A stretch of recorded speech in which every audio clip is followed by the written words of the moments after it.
Johnson versus Kyle Rittenhouse. As to the first count of the information, Joseph Rosenbaum.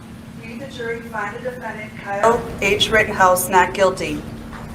As to the second count of the information, Richard McGinnis. We, the jury, find the defendant Kyle H. Rittenhouse not guilty. As to the third count of the information, unknown male. We, the jury, find the defendant Kyle H. Rittenhouse not guilty. As to the fourth count of the information, Anthony Huber, we, the jury, find the defendant Kyle H. Rittenhouse not guilty.